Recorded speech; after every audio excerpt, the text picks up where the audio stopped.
Hello, welcome to the start of my new series, How to Be a Better Animator Than I Used to Be, except that title sucks, so we'll find out what it's called later. As an introduction, I will be going through my current animation setup. I have the animation program Toon Boom. It's pretty great. It's also pretty expensive, but I think $250 is pretty good for a Christmas or Hanukkah present. Do you give presents in Kwanzaa? What is that about? I know it's a winter holiday. Let me see. Wikipedia. Kwanzaa is a week-long celebration held in the United States and in other nations of the Western African diaspora. Whatever. In the Americas, the celebration honors African heritage and African American culture and is observed from December 26th to January 1st, culminating in a feast and gift giving. Kwanzaa has 7 core principles and it was created by Maulana Karenga and it was celebrated in 1966 and 1967. Alright, that's cool. Get it for Kwanzaa. I almost said Hanukkah. That's okay. I use a Huion Pro H610. It's pretty neat. I can't really use it for anything crazy. Did you know that there are people out there who are really talented and they can make this, or this, or this? The downside is the pen has to charge, but it seems to last a fairly long time and it uses USB. Amazon is selling it for just over $70 US. Hashtag please sponsor me. I'm not going to get into my rig setup because I'm not gaming right now, but that could be fun. Do you guys want to play games with me? We can play some Overwatch. It's pretty fun. Let me know in the comments. Okay, so here we go. We're going to start off just like I did when I first learned how to do this. First, let's walk through Toon Boom. When you open it, you will see a variety of options. Find a project directory. I use desktop.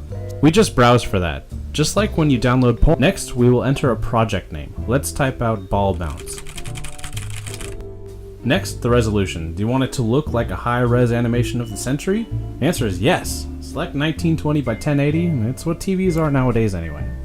Now hit create. We won't go into anything greater than just the paintbrush tool and onion skin today because I haven't studied, so yeah. We will work with the 60 frames we already have there, and we'll go over squash and stretch as well as animating on 1s and 2s. Here is your timeline.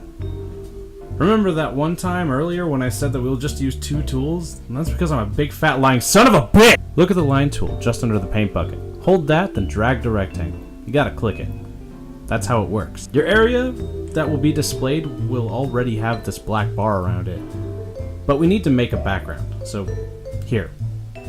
That's just another black box, and it's stupid. So let's make it less stupid. There, we filled it with white. So it's like white clean paper. Now you can click the paintbrush, or select it with your tablet pen. I mean, you can do this with a mouse, but don't. Actually, I messed up again. Go back to the line tool and make a line.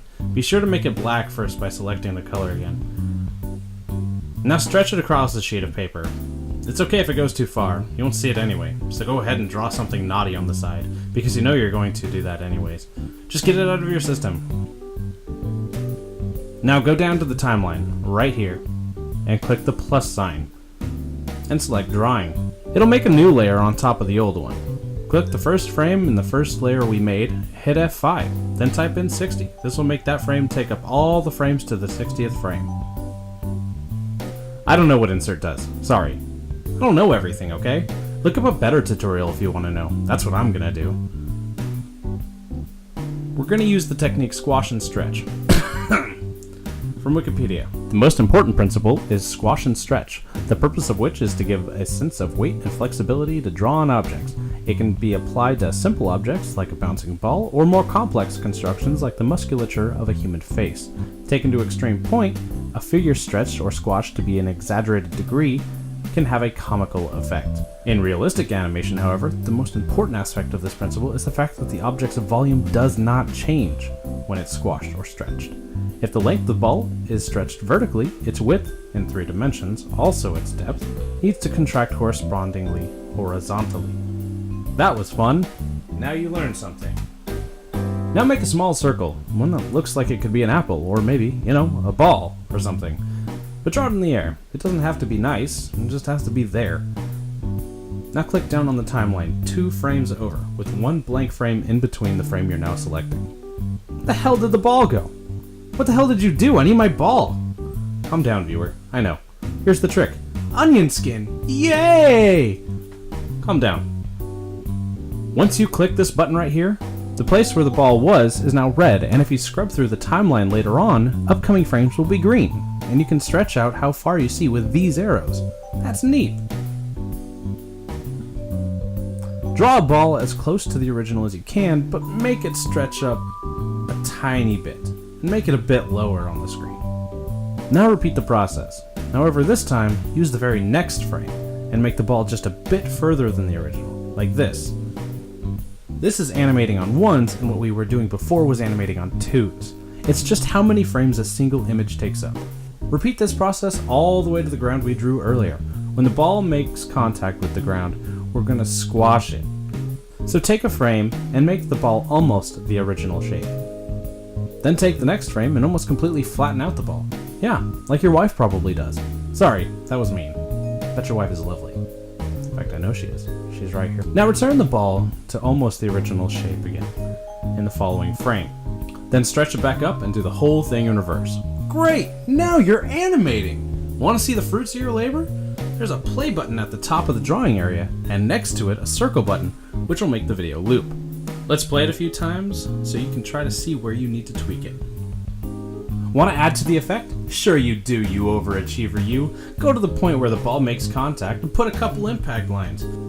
Start small, and then in every frame, stretch them out to about 4 or 5 frames.